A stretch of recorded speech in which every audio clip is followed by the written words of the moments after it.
Il faut tenir en compte que tout ce qui a été transmis dans l'ancienne culture hindoue contient d'immenses enseignements qui à ce jour n'ont pas pu être exhaustivement étudiés.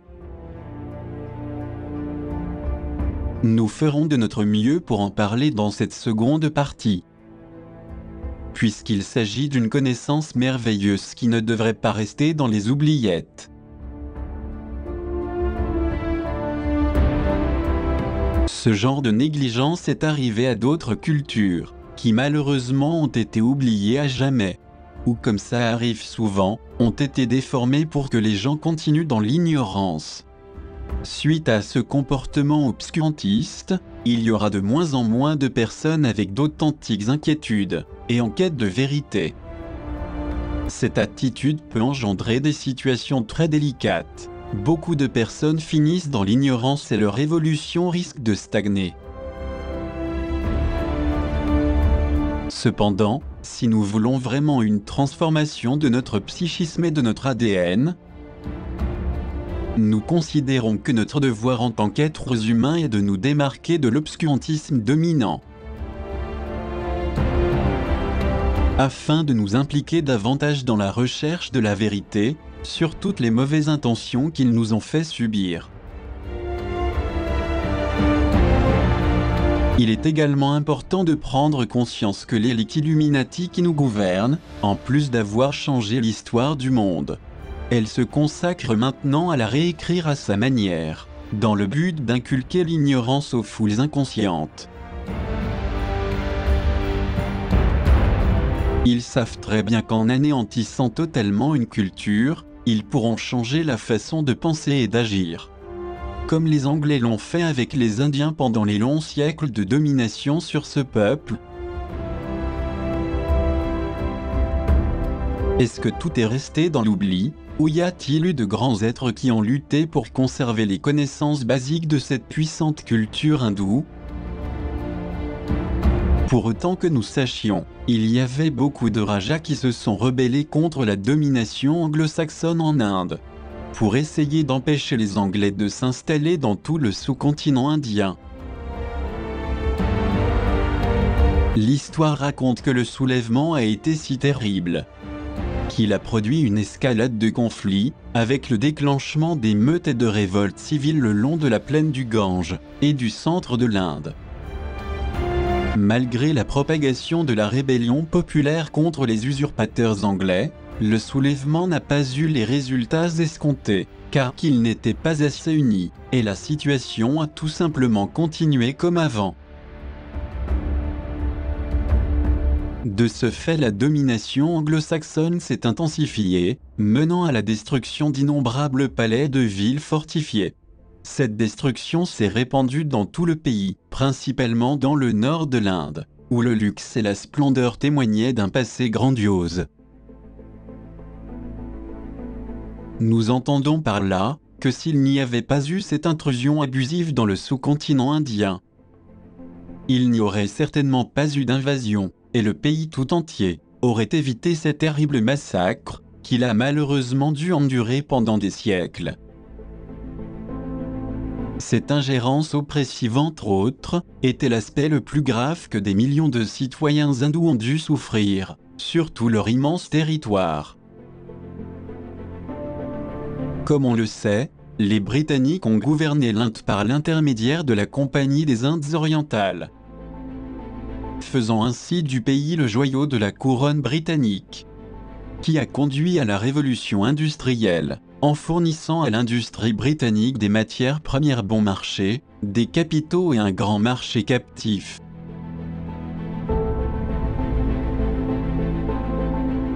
C'est ainsi que l'économie indienne a été démantelée, et l'exportation de tissus d'excellente qualité qui étaient fabriqués de manière artisanale et nationale, a été abolie pour faire place à l'industrie textile anglaise. Et, ce qui est encore pire, en utilisant une énorme production de main-d'œuvre bon marché, d'un pays qui avait été réduit en esclavage. La ruine de cette industrie indienne a été si dévastatrice, qu'elle a entraîné l'appauvrissement massif des paysans. Et la terre a été réorganisée sous un système cruel, afin d'augmenter la perception des impôts qui enrichissaient les coffres britanniques, provoquant de graves famines et des épidémies dans tout le pays. Une crise terrible s'est installée avec des problèmes de malnutrition, le tout accompagné d'un manque de travail sans précédent, qui s'est propagé pendant de nombreuses années. Pendant la période où le gouvernement usurpateur ruinait tout le territoire indien, il n'y avait aucune aide aux millions de personnes qui mouraient dans tout le pays. Et le monde entier gardait le silence comme si de rien n'était. Il est évident que l'armée britannique avait besoin de nourriture pour maintenir ses objectifs, en sachant que cette même nourriture était fournie au prix de millions de vies. C'est-à-dire qu'elle ne servait plus à nourrir le peuple bengali. En fin de compte, l'Empire britannique a astucieusement caché au monde entier le génocide et le massacre de millions d'individus sans distinction, entre les enfants et les adultes. Malheureusement, c'est ce qui s'est passé, alors que des millions de personnes sont mortes de faim, et que des épidémies se sont répandues sur le vaste territoire qui est l'Inde. Comme si de rien n'était, les nouveaux colonisateurs répandirent un racisme grandissant et une forte ségrégation, qui les menèrent à harceler les autochtones, comme s'il s'agissait d'une nation inculte et analphabète. Les envahisseurs, toujours insatisfaits et despotiques, agissaient à l'encontre de communautés entières, y compris les familles, dans le but de provoquer un conflit militaire, ou un génocide impliquant des personnes incultes et sauvages. Malgré tout, les racines du peuple indien sont profondes et riches en connaissances, et à ce jour la langue sanskrit est mentionnée comme la base de la langue en Occident. Et cela provient sans aucun doute de l'Inde elle-même. Un autre aspect qui attire notre attention est que l'Inde possède un patrimoine architectural comparable à celui de l'Égypte antique, à une époque glorieuse où il était gouverné par des dirigeants puissants. Nous pouvons constater un lien intime qui a toujours existé au sein du peuple hindou avec ses différentes divinités, qui en plus d'être avec lui, l'ont également toujours protégé. Au fil du temps, les dieux se sont éloignés, et de ce fait le pays a subi un certain nombre d'invasions étrangères, complètement ténébreuses dans tout le territoire. Mais ce n'est pas tout, puisqu'ensuite la même chose s'est produite avec les dominateurs anglo-saxons, qui pendant 2 longs siècles ont humilié l'Inde avec une grande insolence. Le pouvoir en place a voulu se justifier, en prétextant que sa domination était nécessaire, car il fallait mettre un terme au taux de reproduction des autochtones trop élevé. Le premier ministre de l'époque a dit « Je déteste les Indiens, des sauvages avec une religion de sauvages. S'ils meurent de faim, ils n'ont qu'à arrêter de se reproduire comme des lapins. » En vertu de ce commentaire humiliant et comme s'ils étaient chez eux.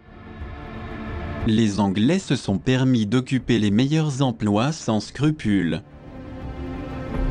Il y avait dans leur club qu'ils avaient arbitrairement créé l'interdiction d'entrer aux chiens et aux Indiens, et ils étaient même convaincus que les hindous étaient comme des enfants, incapables de se gouverner et qu'il fallait les empêcher d'accéder aux avantages de la modernité. Lorsqu'ils ont décidé de considérer les autochtones comme faisant partie d'une race inférieure, les colonisateurs se réservaient les meilleures positions. Ils buvaient aussi du genièvre et jouaient au polo dans leur club fermé, où on pouvait aussi voir sur les affiches « Entrée interdite aux chiens et aux Indiens ». D'autres choses lamentables se sont produites. Par exemple, la suggestion faite par le Premier ministre britannique, lui qui aimait tant l'ironie, a dit à propos de Mahatma Gandhi « Attachez-lui les mains et les pieds aux portes de Delhi, que le vice-roi soit assis sur un éléphant et qu'il l'écrase au sol. » Pourquoi tant de haine contre le libérateur d'un peuple opprimé pendant des siècles?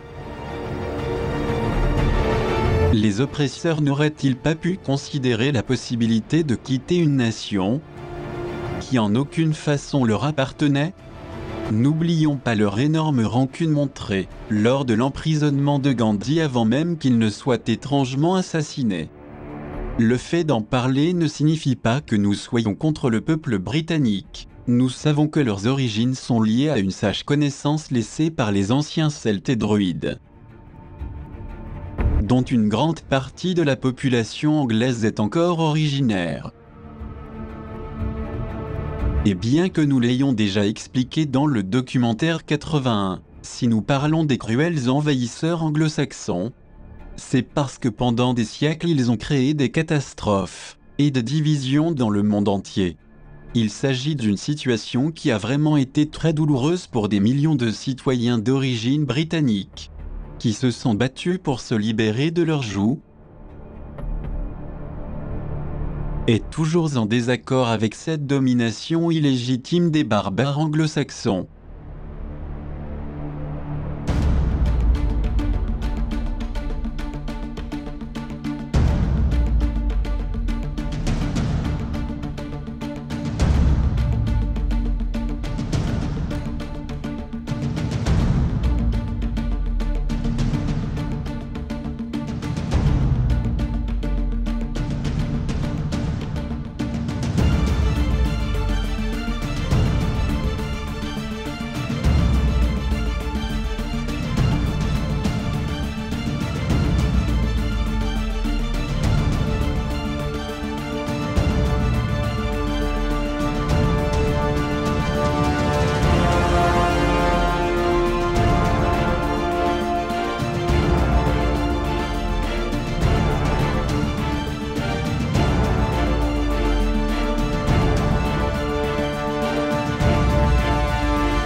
Il est également important de comprendre que l'Inde était une société prospère, avec une structure gouvernementale solide, un pays qui exportait des produits manufacturés, dont la haute qualité était inimaginable pour les peuples européens.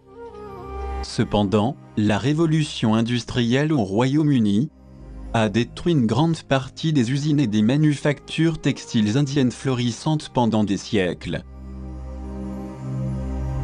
Nous pouvons imaginer comment cette ancienne nation indienne, avec une économie croissante, une stabilité et une richesse qu'ils avaient héritée de leurs ancêtres, a fini par être piégée par une pandémie de pauvreté, la souffrance et la mort partout. Et bien que la Grande-Bretagne affirme souvent que la colonisation de l'Inde n'a apporté aucun avantage majeur au pays, la vérité est que beaucoup d'académiciens et d'écrivains disent que la Grande-Bretagne n'a pas conduit l'Inde vers la prospérité, mais que c'est l'Inde qui a contribué à une croissance énorme de la Grande-Bretagne. L'Inde a été menée pendant plus de 2 siècles, jusqu'à l'épuisement de la quasi-totalité de ses richesses, dont beaucoup ont été volées, et transférés à Londres, et qui ornent encore les corps de la royauté européenne. Nous ne sommes pas les seuls à parler de ce démantèlement et pillage de tant de richesses, mais ce sont des faits enregistrés qui nous disent que c'était de Londres qui arrivait l'ordre d'extraire tout l'or et l'argent, et de retirer des temples et des palais tout ce qui pouvait bénéficier à l'Empire britannique. Il s'agit dans ce cas de vandalisme officiel à part entière, alors que d'autre part, de nombreux gouvernements se contentaient de regarder sans rien faire pour venir en aide d'un peuple opprimé et pillé. À tel point que le Premier ministre du Royaume-Uni a réussi à attirer la colère de la population hindoue lorsqu'il a rejeté l'importation de nourriture, alors que des millions de personnes mourraient de faim. Facile est donc de constater que lorsqu'il y a des moments de souffrance et d'injustice, personne ne fait rien pour chercher des solutions. Tout le monde cherche à satisfaire ses propres intérêts économiques. Rien de plus.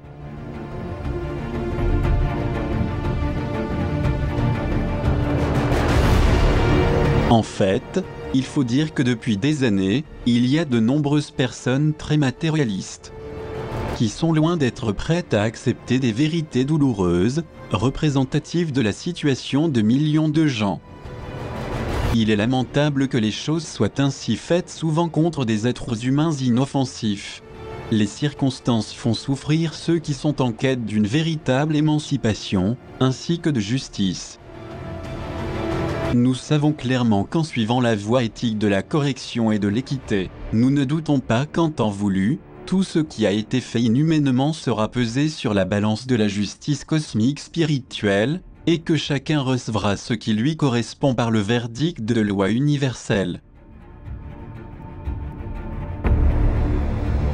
Malgré cela, le slogan colonialiste britannique était divisé pour régner. C'est pourquoi des mercenaires d'une région étaient envoyés pour en soumettre une autre.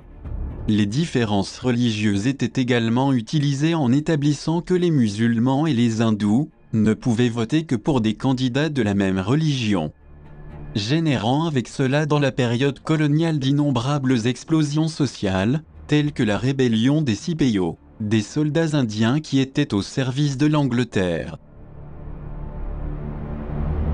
Et lorsqu'ils ont vu tant de mécontentement et de pauvreté sociale, ils ont fait une énorme manifestation dans les mêmes casernes. Mais la rébellion a été dissoute de sorte que le pays finit plus tard dominé et gouverné par un vice-roi, et par lequel la nouvelle impératrice serait la reine Victoria. Ce n'est qu'ainsi que les Britanniques ont réorganisé leur armée, ainsi que le système financier, l'administration de l'Inde, et que le pays a été gouverné directement par la couronne britannique, tout en faisant de leur mieux pour diviser les mêmes rajas, si bien que de nombreux Britanniques et d'Occidentaux se souviennent encore des photos du roi George V, couvert de diamants présidant une immense cour, et qu'en même temps se construisait à New Delhi le palais du vice-roi avec ses 340 chambres, à côté duquel le palais de Versailles devenait insignifiant. De cette façon, l'administration coloniale n'a pas du tout atteint les objectifs proposés pour aider les hindous, au niveau de leur éducation et de leur autonomie. Elle a plutôt permis la création d'une élite intellectuelle pour cimenter la culture et des pensées totalement européennes, tout en oubliant leurs riches traditions culturelles et sociales.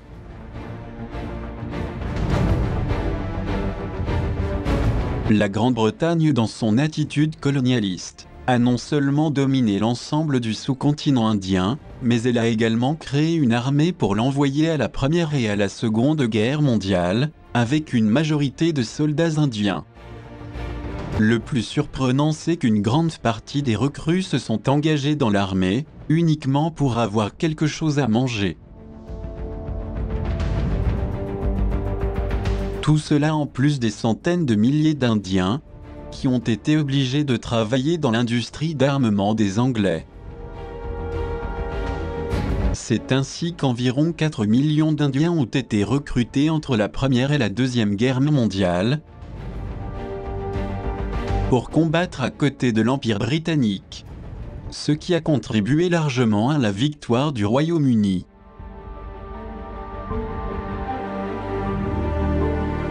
Et bien qu'il ait été dit à maintes reprises que l'aide des colonies était plus qu'un simple complément, la vérité est que dans ces cas, le Royaume-Uni montre une mémoire fortement sélective quand il s'agit de se souvenir de sa propre histoire.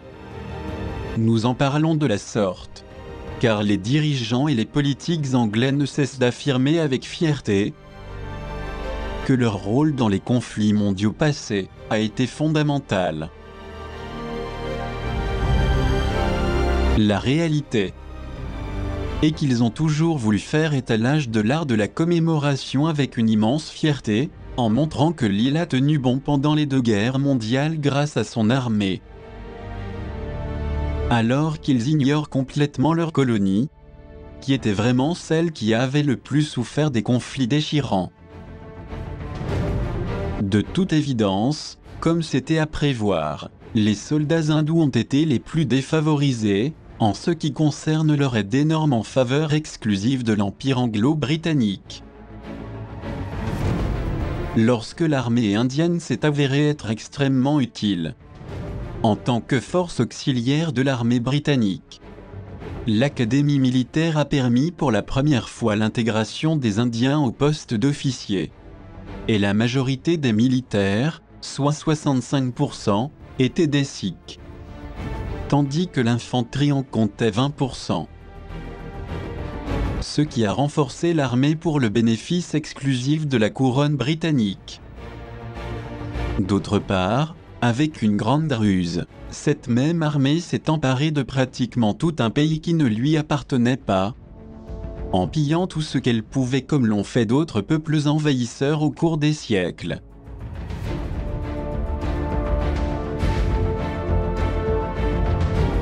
Mais au-delà de ces calamités désastreuses, le peuple hindou a-t-il pu bénéficier de quelque chose ?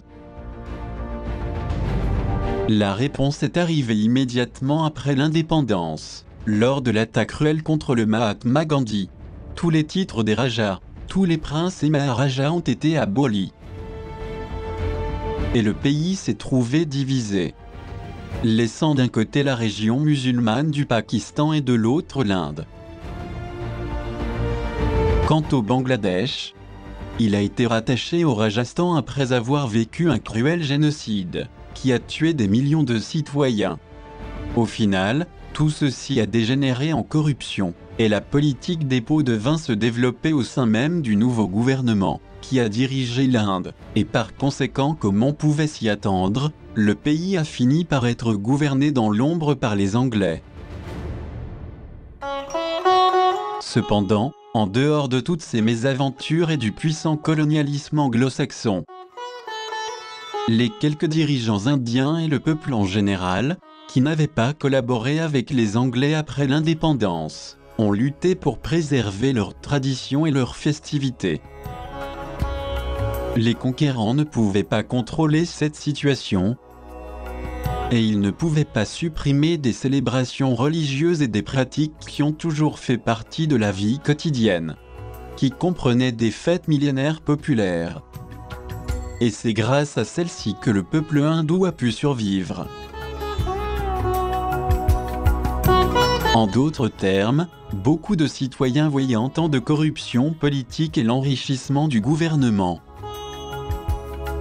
au détriment de la population, se sont concentrés sur leur famille, leur travail et leurs festivités.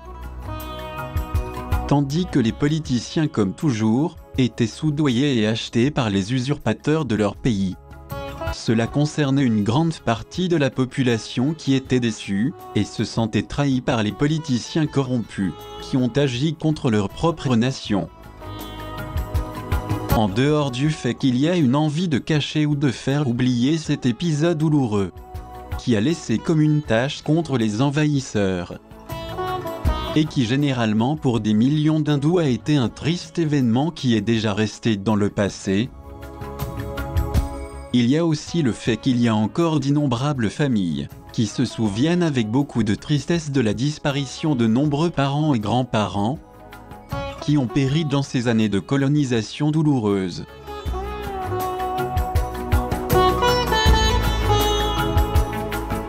Il faut dire aussi qu'un demi-siècle après que Londres ait censuré l'odieuse information, la télévision britannique a montré la vérité sur la famine, dont a souffert en particulier la province du Bengale, et dans laquelle entre 3 et 5 millions de personnes sont mortes. Nous pouvons comprendre ainsi qu'il y ait d'innombrables citoyens qui sont conscients de la terrible situation vécue en Inde et qui désapprouvent totalement ce que leurs propres gouvernements ont fait au cours des années de colonisation.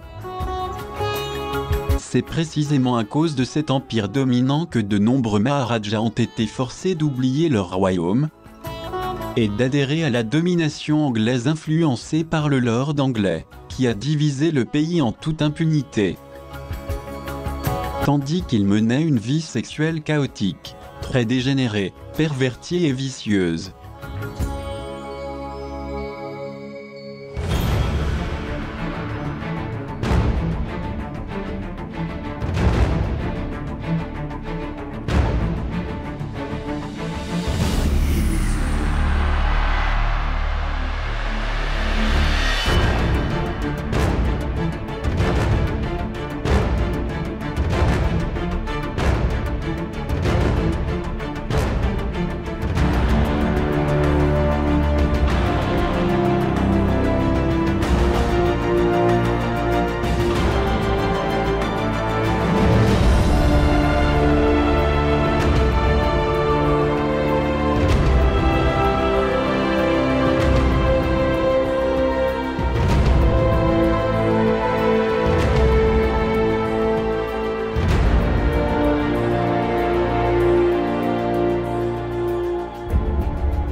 En ce qui concerne le calendrier hindou, il faut préciser qu'il regorge de festivités en l'honneur du Créateur et de la Trinité, sous toutes ses formes.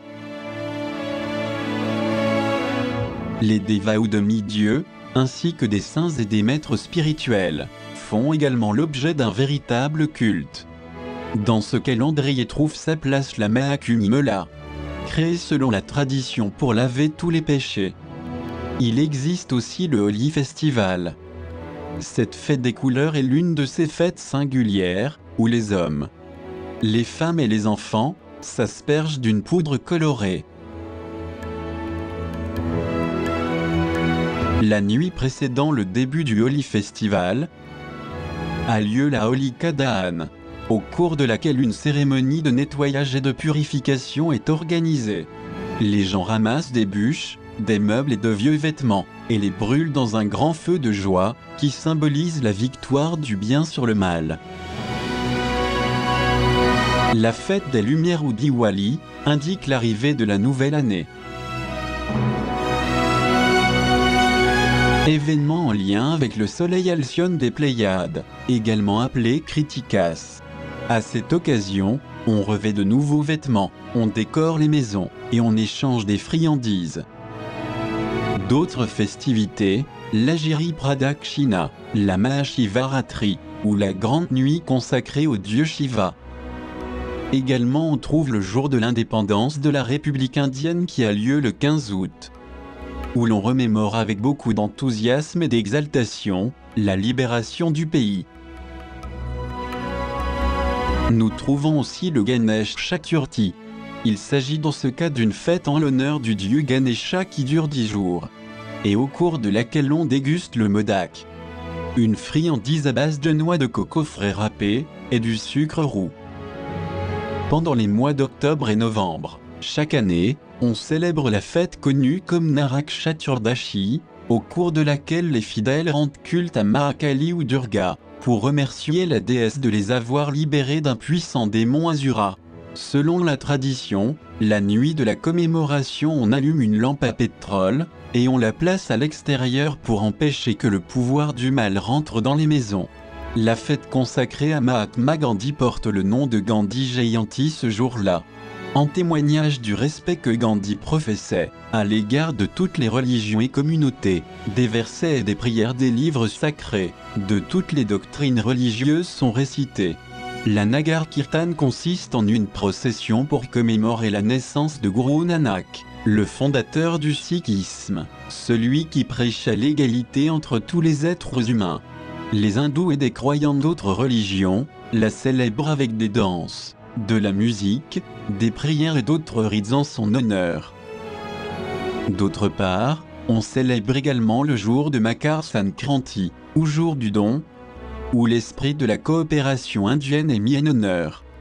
Les fidèles offrent de la nourriture et des vêtements aux personnes les plus démunies, alors que des compétitions de cerfs-volants, d'offrandes et de prières ont lieu. Dans le même registre on trouve la Raksha Bandhan, une célébration qui renforce les liens entre la famille et les amis, au-delà des classes sociales.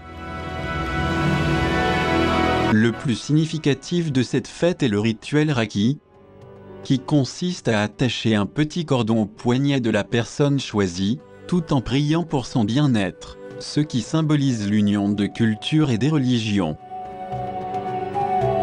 Le Durga Puja est un festival annuel. Pendant 15 jours on célèbre la victoire de la déesse Durga sur le mal.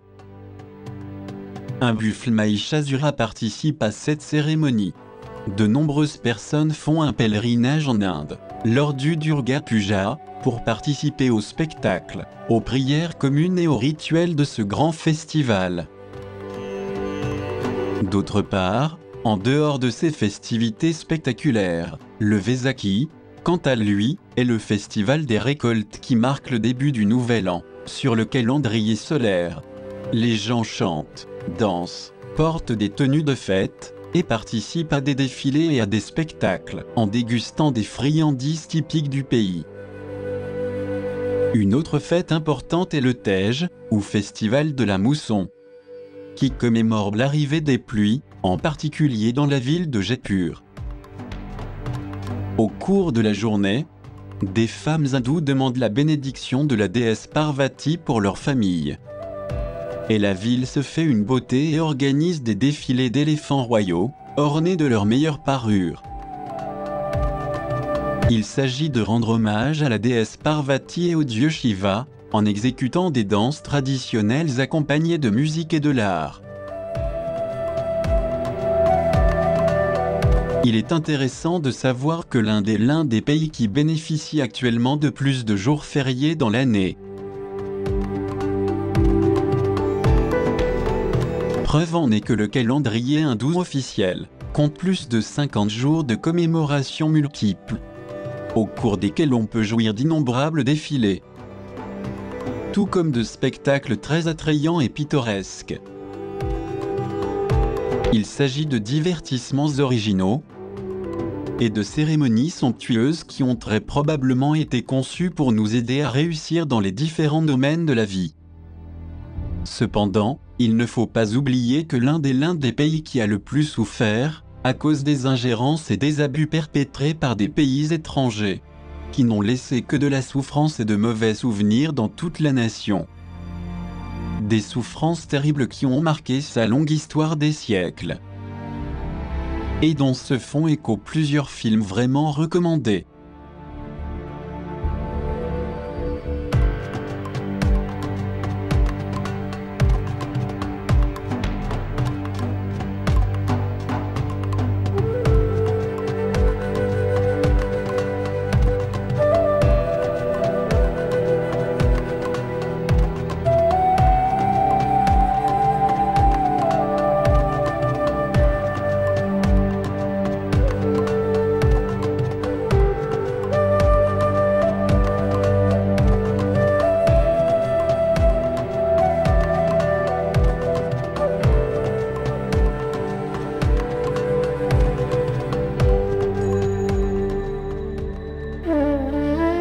Mis à part ces terribles amertumes qui font partie de l'histoire de l'Inde, il y a eu aussi un événement extraordinaire qui a également laissé son empreinte.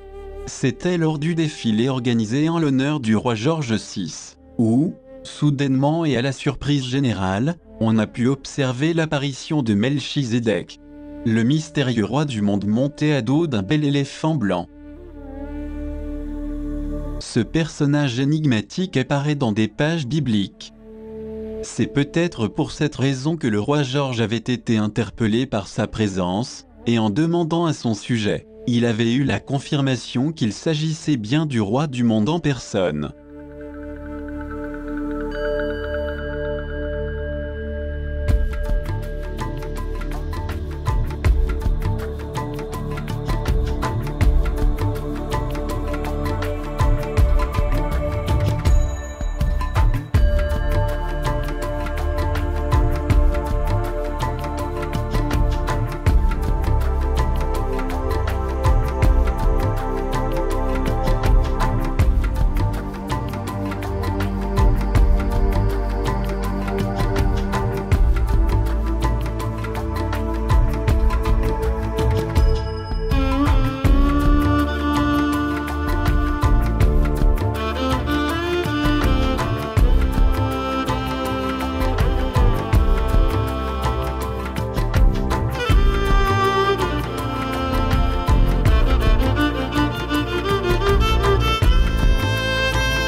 Outre ces innombrables festivités et ces événements extraordinaires célébrés par le peuple hindou,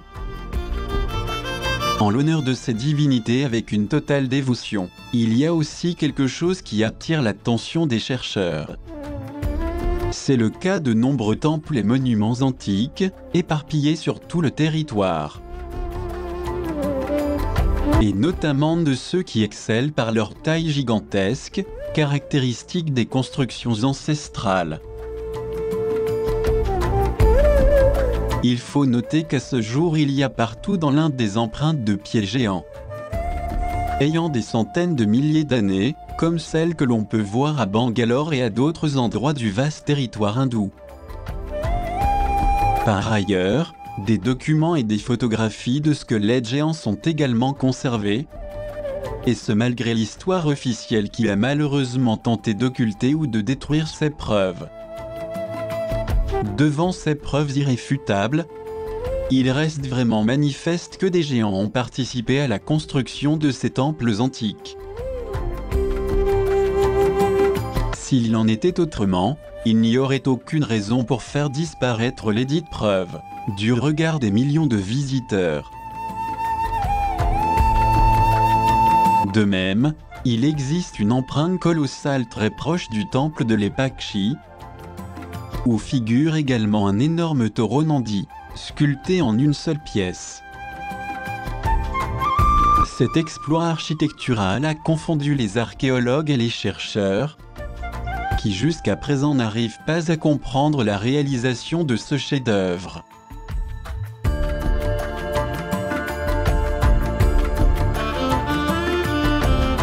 Parmi ces énigmes uniques se trouve le mystérieux temple de Kailash, qui est l'un des monuments les plus anciens et les plus étranges qui soient, ayant été creusé dans la paroi rocheuse. Les archéologues estiment qu'il a fallu dégager environ 400 000 tonnes de pierre, ce qui représente une tâche impossible à accomplir par un peuple muni simplement d'outils rudimentaires, tels que des marteaux, des ciseaux et des pics d'il y a des milliers d'années, comme la science orthodoxe prétend nous faire croire. Mais comment est-il possible de dégager autant de roches pour construire un temple aussi parfait, en faisant simplement appel à la main-d'œuvre? Cependant, d'anciens textes védiques mentionnent un dispositif similaire au laser appelé Bhaumastra. Il s'agissait d'une machine à grande vitesse, capable de forer rapidement dans la roche et même de la pulvériser.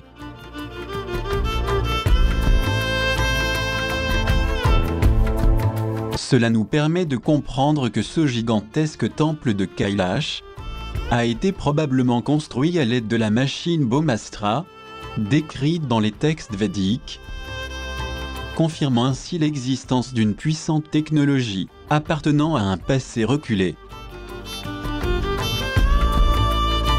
N'oublions pas que dans cette région d'Ellora, existent 35 temples construits avec une ingénierie de pointe, dont la plupart sont des grottes excavées dans la falaise.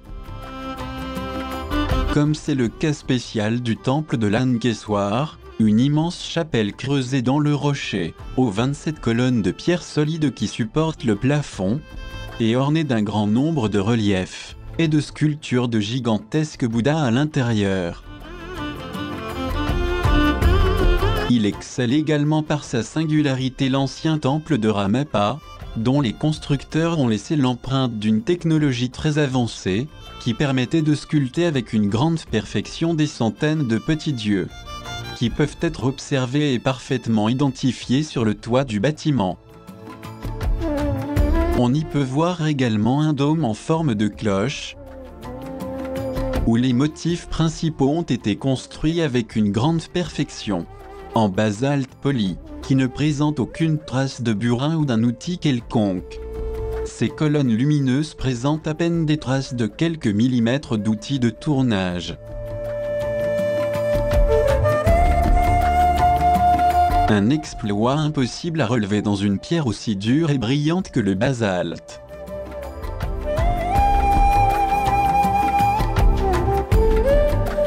Il y a un autre monument qui a une structure similaire. Il s'agit du temple d'Akhanabazadi, où l'on observe un plafond décoré avec une grande minutie.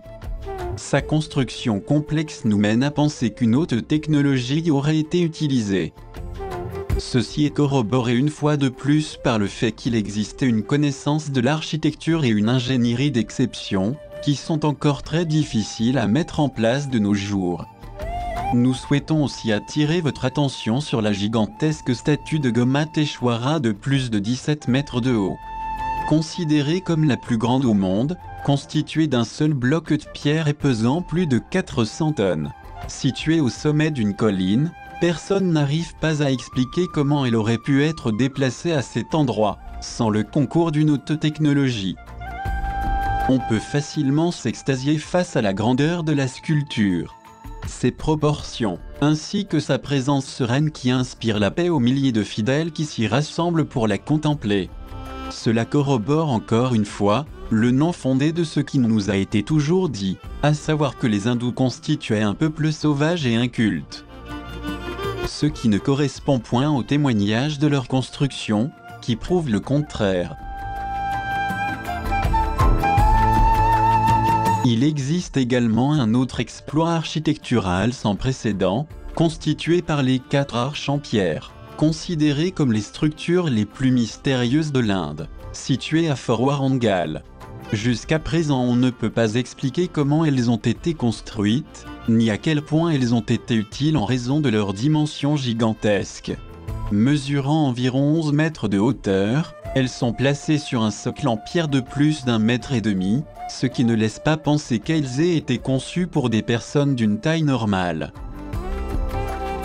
Dans le cas présent, les seuls qui pourraient y avoir accès seraient des géants disparus, que la science officielle obsolète refuse d'accepter, même s'il reste encore de nombreux vestiges d'un gigantisme ancestral, non seulement en Inde, mais aussi il n'y a pas longtemps un peu partout dans le monde.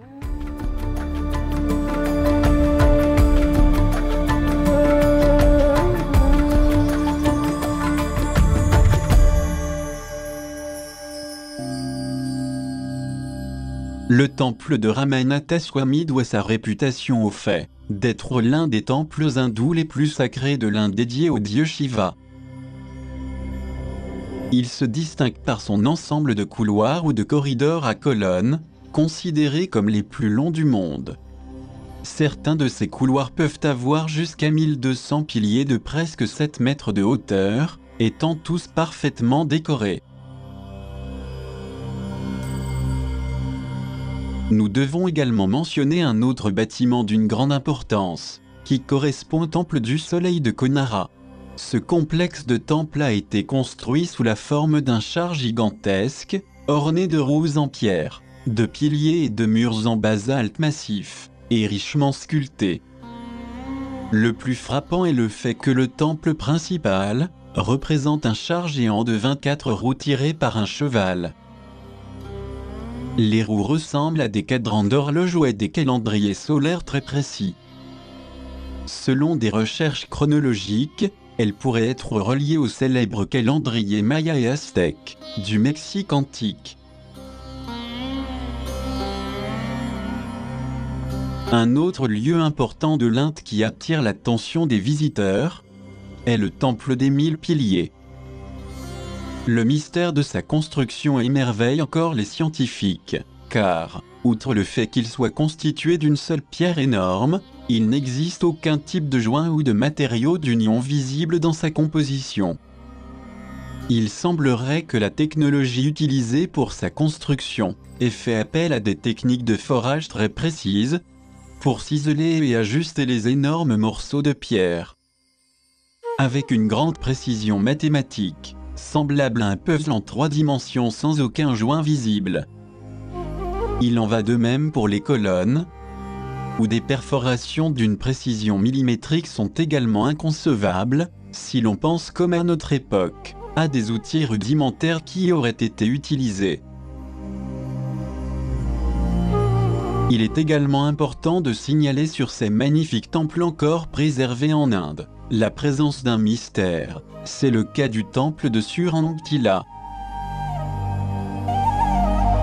Au dire des archéologues, cet édifice aurait bien pu avoir été construit à l'aide d'une technologie extraterrestre, puisque certaines figures découvertes en dessous portent des lunettes et des casques. Par ailleurs, il existe des peintures qui représentent des vaisseaux venus de l'espace avec des êtres portant des casques et des antennes. Nous pouvons également citer un autre ancien temple indien, connu sous le nom de temple de Wassalwara al-Bedu, dans lequel on voit des sculptures très étranges que personne n'a pu déchiffrer jusqu'à présent. On y apprécie des figures qui ressemblent aux astronautes de nos jours. Il semblerait qu'elles portent des casques, des scaphandres et des gants de protection qui couvrent complètement leur tête et leurs mains. On peut voir aussi que certains d'entre elles portent une sorte de câble qui se connecte à un dispositif derrière leur casque. Le plus étonnant est que ces sculptures sont datées d'environ 900 ans. Toutefois, les spécialistes considèrent que ce temple a été construit il y a plusieurs milliers d'années. Dans un autre lieu de ce temple mystérieux, on peut également voir une figure égyptienne, ainsi qu'une autre très européenne, étant toutes les deux très différentes du reste des figures présentes à cet endroit. Se pourrait-il que dans l'Antiquité, des technologies de pointe auraient pu exister, permettant de faire des voyages interplanétaires? Connaissait-on à l'époque le voyage dans le temps? Et bien que les différents envahisseurs au fil des siècles aient essayé de détruire ces dessins et ces sculptures, dans plusieurs temples, afin de faire disparaître le savoir prodigieux que les êtres de lumière millénaires ont laissé en bénéfice de l'humanité, ils n'ont pas pu pourtant empêcher que de nombreux vestiges, qui attirent l'attention des visiteurs, soient encore conservés. D'autre part, il faut dire également que le gouvernement colonial a utilisé souvent à son avantage les pierres des temples et des sites archéologiques. Cela a été le cas lors de la construction du chemin de fer et de l'infrastructure qui a permis l'acheminement des matières premières, comme le coton, le thé, l'or et les pierres précieuses en direction des grands ports, pour l'exportation vers la Grande-Bretagne.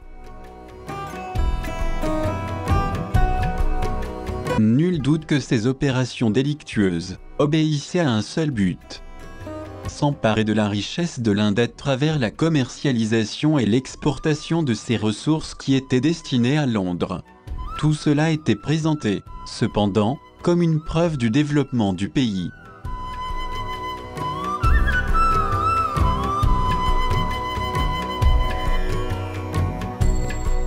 Il faut dire aussi qu'encore de nos jours, et un peu partout en Inde, on continue à faire des pèlerinages pour célébrer les traditions et les nombreuses fêtes de la nation.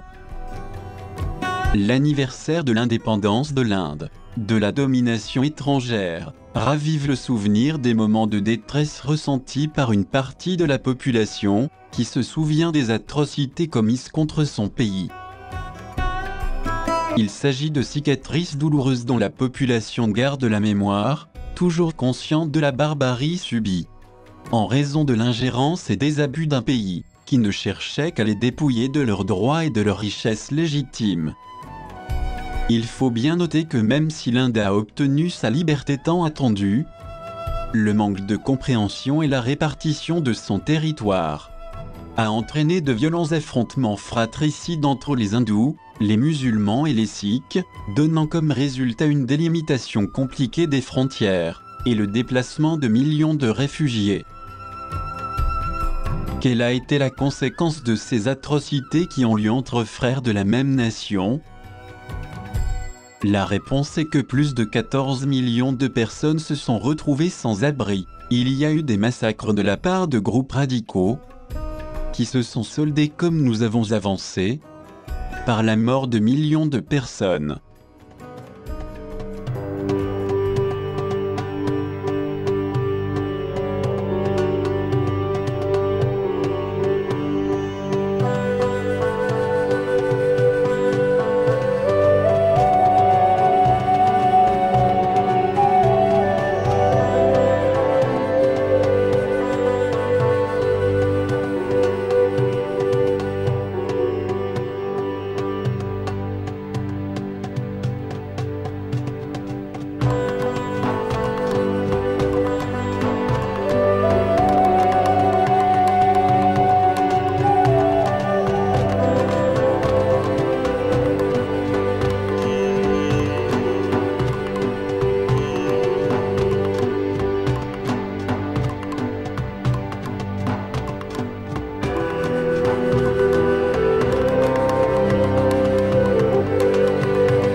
tel que nous l'avons dit dans notre documentaire 81.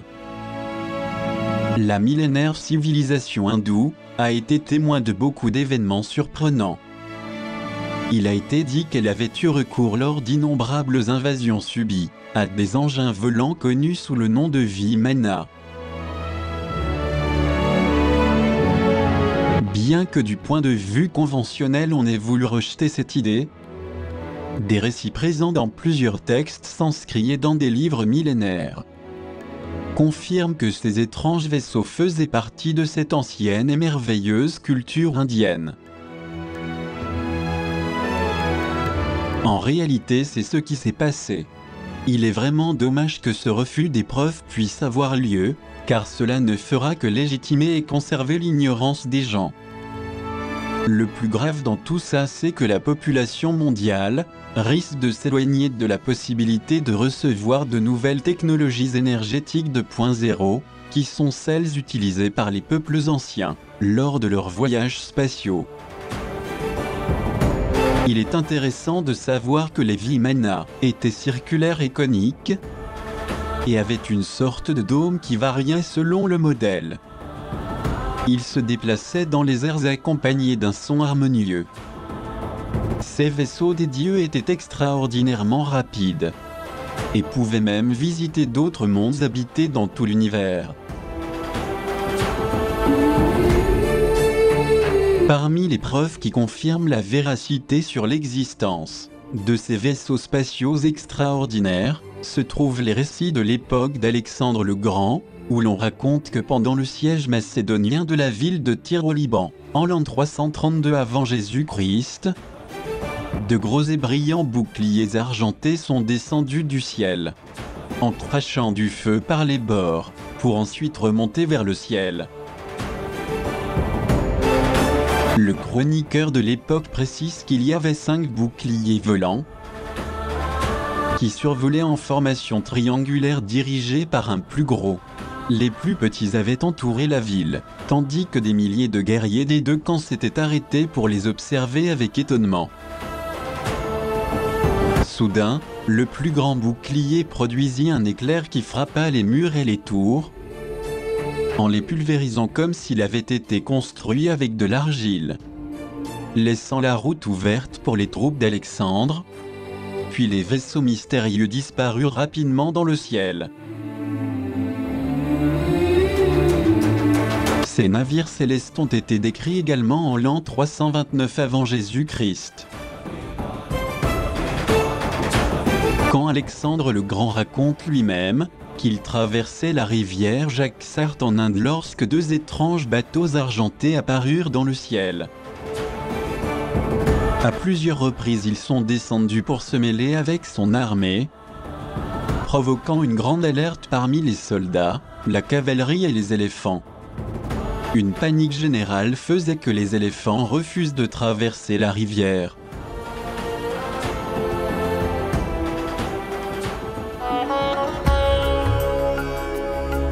Et bien que cela se soit produit il y a plusieurs siècles, des vaisseaux ont également été observés dans des endroits spécifiques comme le Taj Mahal, ainsi que sur le mythique mont Kailash, demeure des dieux Shiva et Parvati, considéré comme le lieu le plus sacré de la Terre, où les extraterrestres sont présents depuis des millénaires. Par ailleurs, quelques pèlerins hindous qui se dirigeaient vers le mont Meru ou Kailash, depuis le passage ouest, ont observé d'étranges lumières dans le ciel, mais les guides locaux leur ont dit qu'il ne s'agissait pas d'un phénomène nouveau, que c'était quelque chose d'habituel dans la région du col Konka, dans l'Himalaya, où d'étranges vaisseaux lumineux et silencieux émergent du sol et se déplacent presque verticalement jour et nuit. Il en va de même à propos des observations de lumière de couleur pourpre et verte au-dessus du temple de Somawati, où l'on a reporté jusqu'à 18 observations d'OVNI. En outre, on y a pu photographier plusieurs lumières clignotantes qui sont apparues à plusieurs reprises sur le stupa du temple. Ces faits ont été même considérés comme des messages divins des dieux.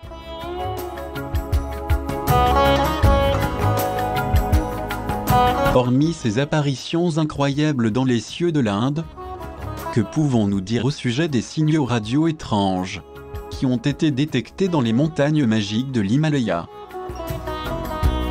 Ces émissions d'ondes inexplicables, qui ont été enregistrées par certains touristes et pèlerins, émanent-elles du mont Kailash, l'ancienne demeure du dieu Shiva et de son épouse Parvati? Si tel est le cas, cette onde mystérieuse pourrait-elle être le signal que quelque chose d'une grande importance s'approche?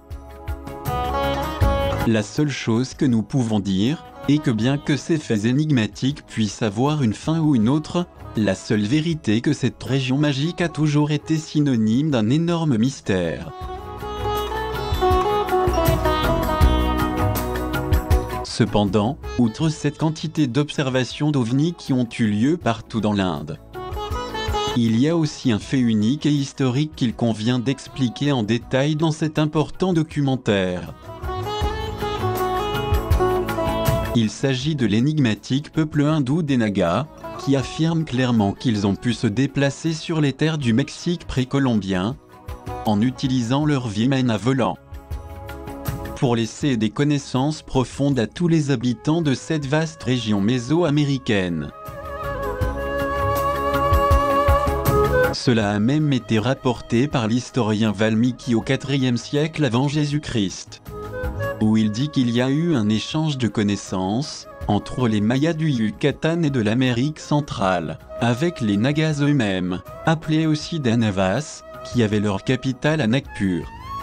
On sait également que les Nagas mayas ont joué un rôle très important dans la mythologie hindoue, car il y a d'innombrables histoires fascinantes concernant des créatures étonnantes. C'est le cas de Quetzalcoatl, également appelé Kukulcán ou homme serpent dans le Mexique ancien, qui était la représentation même de la sagesse.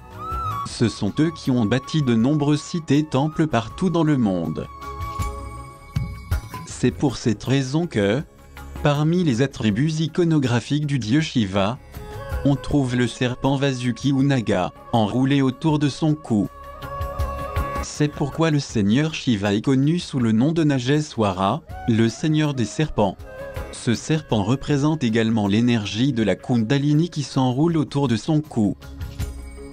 Tout ceci nous amène à comprendre pourquoi les Nagas étaient eux-mêmes les premiers adorateurs de Shiva Linga. Cette symbolique du serpent a aussi un rapport étroit avec les Nagas mayas, car en plus d'être porteurs des serpents, ils étaient aussi des spécialistes en sciences astronomiques. Cela peut être observé dans la citadelle de Chichén Itzá où se trouve le célèbre centre astronomique maya, surnommé El Caracol, l'escargot, ainsi que dans d'autres régions de l'Inde, ce qui prouve l'existence d'une étroite relation culturelle et cosmogonique. D'un autre côté, certains mythes et légendes anciens racontent que les Nagas mayas étaient des êtres très avancés et dotés d'une technologie incroyablement sophistiquée, grâce à laquelle ils ont été capables de bâtir des métropoles monumentales et de se déplacer dans leur vimana partout dans le monde, afin de transmettre des connaissances profondes et de fonder des cités merveilleuses. De nos jours, on peut encore apprécier quelques vestiges de ces citadelles extraordinaires.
En plus de ces faits extraordinaires qui ont eu lieu dans les terres magiques de l'Inde légendaire, il serait important de signaler la connexion de l'Inde avec le Mexique ancien.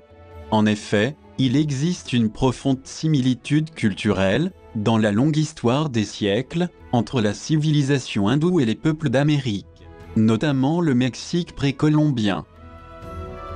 Depuis des décennies, plusieurs érudits occidentaux de renom ont découvert des traces évidentes de la civilisation de l'Hindoustan en Amérique latine,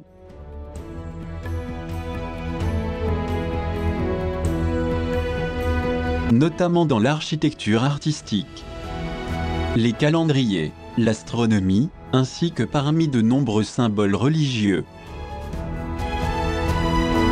Un ancien ambassadeur des États-Unis au Mexique, dans son intéressant traité des années 30, qualifiait la civilisation maya comme étant proche de celle de l'Inde, en raison des nombreuses similitudes culturelles et de la coïncidence des parallèles géographiques indiens et mayas de l'Amérique centrale. Mais ce politicien de renom n'est pas le seul à avoir remarqué cette intéressante corrélation géodésique et culturelle. Le chargé d'affaires des États-Unis en Amérique centrale a également écrit un rapport dans lequel il fait un examen approfondi de nombreux monuments mésoaméricains, mettant en évidence la correspondance étroite et précise entre le temple de Palenque et les temples de l'Hindoustan. Un autre érudit et archéologue a qualifié la langue maya comme étant d'origine hindoue, tout en affirmant également qu'un mystère profond entoure les peuples qui ont habité l'état du Chiapas.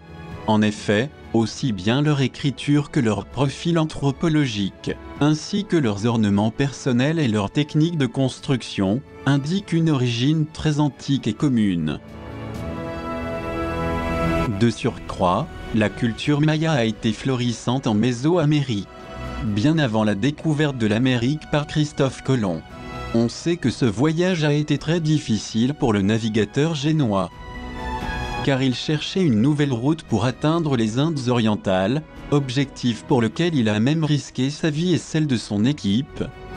C'est pourquoi, lorsqu'il a découvert le Nouveau Monde, il a appelé ses habitants les Indiens, en pensant qu'il était arrivé en Hindoustan. Et bien qu'il se soit trompé, il est intéressant de souligner que beaucoup de ruines du Mexique et d'autres pays de cette région américaine évoquent une ancienne influence hindoue. Par exemple, une preuve pour étayer cette affirmation se trouve dans la citadelle de Copan, Honduras, en Amérique centrale, connue pour être la ville des dieux. On y trouve les ruines de 22 temples ainsi que des stèles, où l'on peut apprécier sur des turbans en pierre des figures de cavaliers montant sur de grands éléphants. Mais comment est-ce possible en sachant que les éléphants n'ont jamais existé sur cette terre d'Amérique centrale ?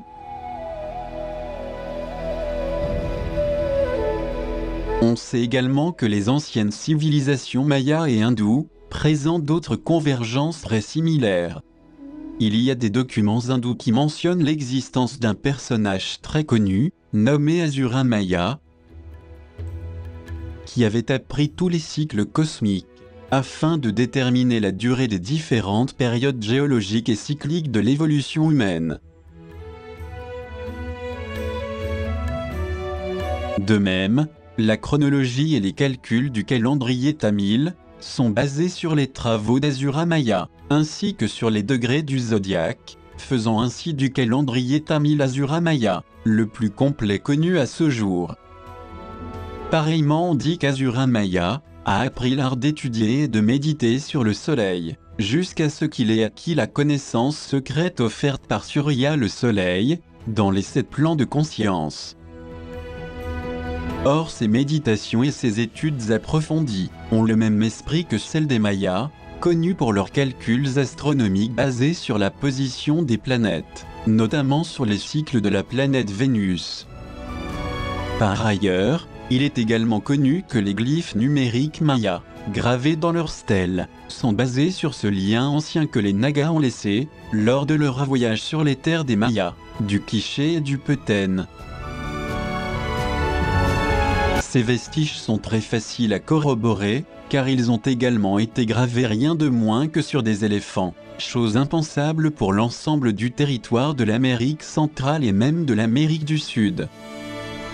Ces faits étonnants concernant les pachydermes ont été enregistrés dans les stèles et les temples mayas. Il y a aussi des images éloquentes d'hommes barbus, indiquant ainsi qu'il y avait également une incursion de personnages qui n'ont rien à voir avec les habitants de cette grande région maya.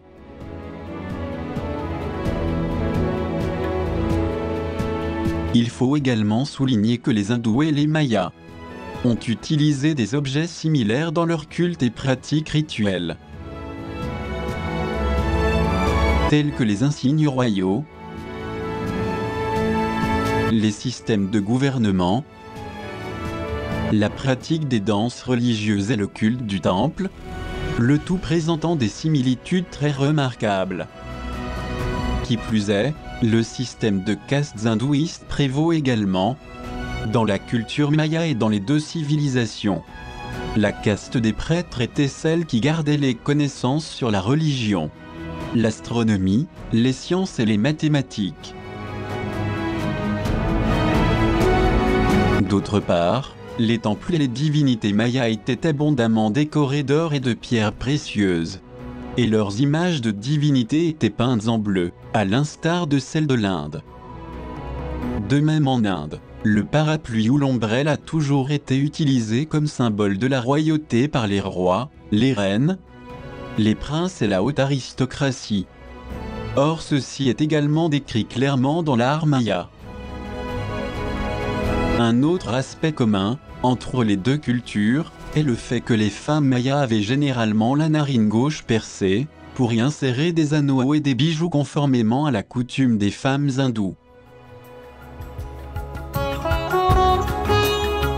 En outre, les traditions textiles de l'Hindustan excellent dans la qualité de leurs tissus, en particulier le coton et la soie, ornés de motifs imprimés complexes, tels que les mandalas et les brodés de pierre. Cette technique est très similaire à celle utilisée dans l'art textile maya, où les tissus se caractérisent par le fait d'être tissés à la main avec de motifs indigènes pleins de fleurs et de broderies. Les deux cultures sont parvenues également à un très grand niveau dans le calcul mathématique et les opérations sur les nombres, à tel point que seules deux cultures ont réussi à développer l'abstraction du zéro, la maya et l'hindou. De plus, les mots pour les autres chiffres se ressemblent pour ce qui est de ces deux peuples antiques.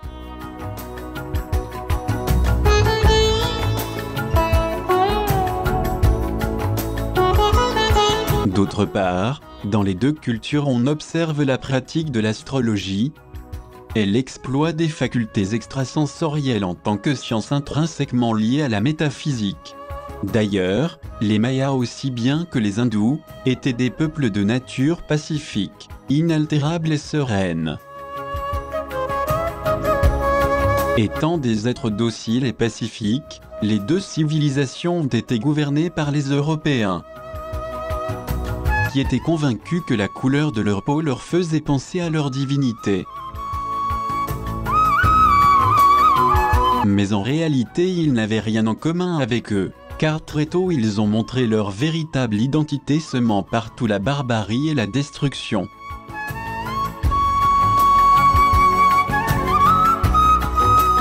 Par ailleurs, le maïs cultivé en Mésoamérique a été utilisé en Asie il y a plusieurs milliers d'années. De même que les hindous, les mayas étaient principalement végétariens.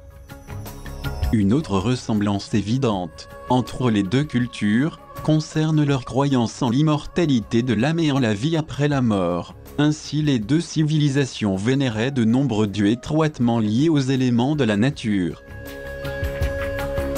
Les conquérants islamiques en Inde et les Espagnols dans la péninsule de Yucatan ont construit sans aucun respect pour ces cultures des mosquées et des églises sur les temples hindous et mayas, pour finalement les détruire dans les deux pays.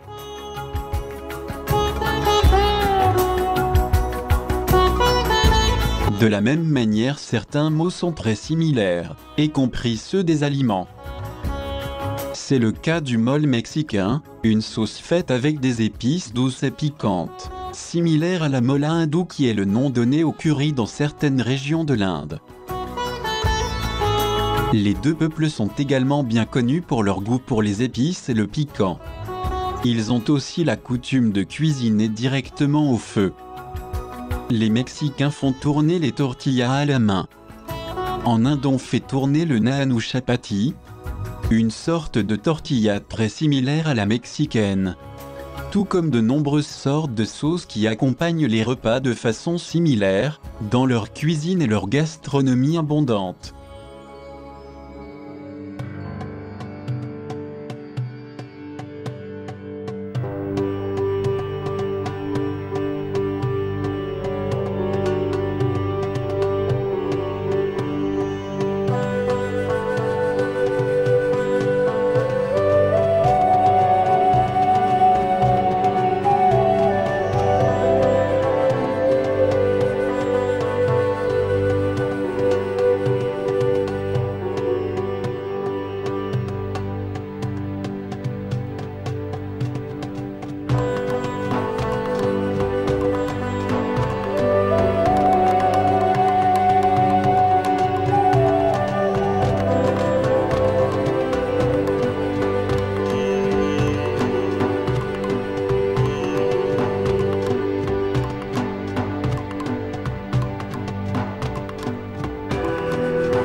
Il convient également de noter que les 2/3 de tous les noms régionaux autochtones du Mexique sont des variantes de noms de l'ancienne langue tamoule du Sri Lanka ou des noms des régions des Indes occidentales. Parmi les mots similaires, figurent ceux utilisés par les Mayas pour nommer leur territoire. Sri Lanka, Xilanka, un ancien nom de Ceylan, Zelanka, Chikalanka, Xikalanka, pour Ceylan. Alors que dans la langue tamile hindoue, on dit Chikalam. C'est pareil pour la ville de Guatemala qui est nommée en sanskrit Gautamalaya. Il y a aussi un héros de la culture maya nommé Ixbalanka, Xbalanka, ce qui en langue tamoule, signifie le Shiva de Lanka. En effet, d'après les bouddhistes, on peut voir au sommet du pic d'Adam au Sri Lanka, une cavité qui serait l'empreinte du pied de Vishnu. D'autre part, le temple maya de Tikal est comparé à celui de Virupaksha. De plus, Tikal viendrait du terme sanskrit Trikaila, le seigneur Shiva ou Sri Kaila. De la même façon, Tokali est le nom d'une pyramide mésoaméricaine tirée d'un nom sanskrit qui signifie Devikali. Une autre similitude très importante est la ressemblance entre le mythique et bel oiseau phénix, ou Garuda de l'Inde, est le Quetzal des Mayas. Pour les deux cultures, cet animal sacré représentait le symbole de la renaissance et de l'immortalité. Nous tenons à mentionner également que les deux oiseaux se sont toujours distingués par leur caractère exotique et sacré. D'après les différentes légendes, la présence du Quetzal et du Garuda, ou phénix, a toujours symbolisé la vie, le bon présage, l'abondance et la fertilité. En fait, il faut dire qu'il existe encore un énorme parallélisme, toujours présent entre la culture hindoue et les peuples du Mexique, en particulier l'énigmatique civilisation maya. Il semblerait clairement aussi qu'il y ait un lien très étroit qui est perceptible encore à ce jour, à travers les innombrables traces qui sont restées comme référence. Or, si l'anthropologie officielle ne veut pas le rendre public ou si elle veut l'ignorer, c'est très différent.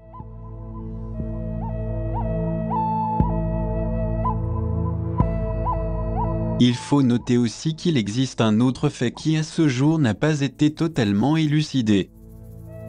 Il s'agit de l'étrange disparition de la mystérieuse civilisation maya. Comment est-il possible qu'une si vaste population comme la Maya, dont le nom signifie en Inde illusion, ait pu disparaître sans aucune raison apparente, abandonnant tous ces temples et villes juste avant l'arrivée des conquérants espagnols? Les Mayas savaient-ils que les hommes barbus, qu'ils avaient découverts dans les images anciennes de leurs temples, approchaient? Ont-ils préféré passer à la 4e dimension? Où se trouve le royaume d'Agartha, la demeure du roi de la terre, Melchizedek?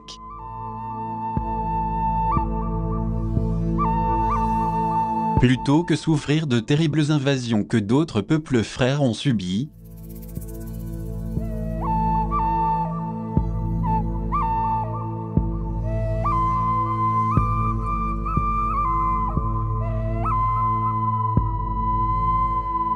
nous pensons que quelque chose de très important s'est passé.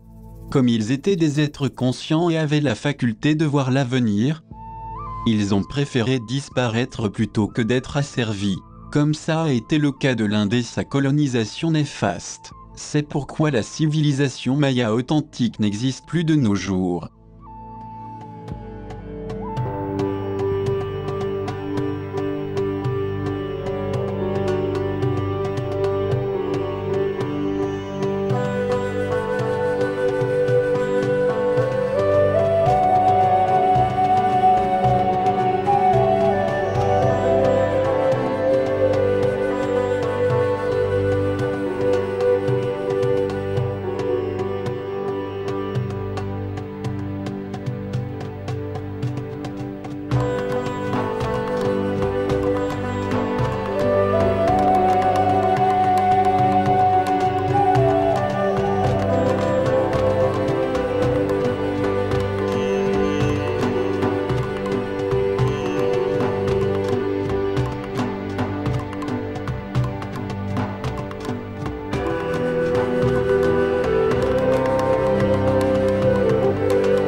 Pour finir avec ce documentaire intéressant et concis, en ce qui nous concerne, nous pensons que le moment est venu de prendre davantage conscience de nos responsabilités en tant qu'êtres humains.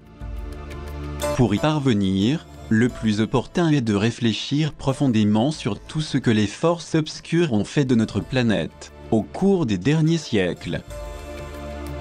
À tous ceux qui se sentent concernés par ce qui se passe, soyons plus sérieux dans nos prises de conscience. Ce documentaire n'a pas été réalisé pour amuser la galerie. L'objectif à atteindre est de comprendre que nous subissons actuellement la même chose que certains peuples asservis ont subi dans le passé.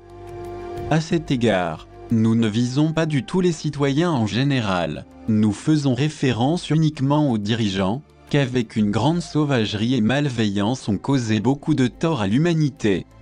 Mais dans ce cas, la domination ne relève pas de la même façon de procéder d'une tyrannie ouverte et cruelle de nos jours. Tout se fait à travers l'utilisation des nouvelles technologies et l'intelligence artificielle. Puisqu'ils savent très bien que les foules auront ainsi le sentiment apparent de suivre une méthode très innovante présentant de nombreux avantages technologiques. Mais ils ignorent que les robots sont également prêts à supplanter l'être humain dans tous les domaines. Tout cela fait partie du nouvel agenda social, visant à transformer tous les êtres humains en obéissantes machines androïdes. De cette façon, personne n'osera aller à l'encontre des créateurs des dites machines. Bien au contraire, ils se sentiront satisfaits, sauf que leur psyché et leur comportement seront totalement insensibles, froids et mécaniques. Ceux qui nous suivent devraient prendre très au sérieux la menace du cybermonde. Il est de notre devoir en tant que personnes responsables, de faire un effort pour intégrer la nouvelle civilisation de lumière, de sagesse et d'amour, à l'instar de ces cultures sages et merveilleuses, qui nous ont montré la voie, tout en apportant maintes bénéfices à notre planète, tant sur le plan humain que spirituel.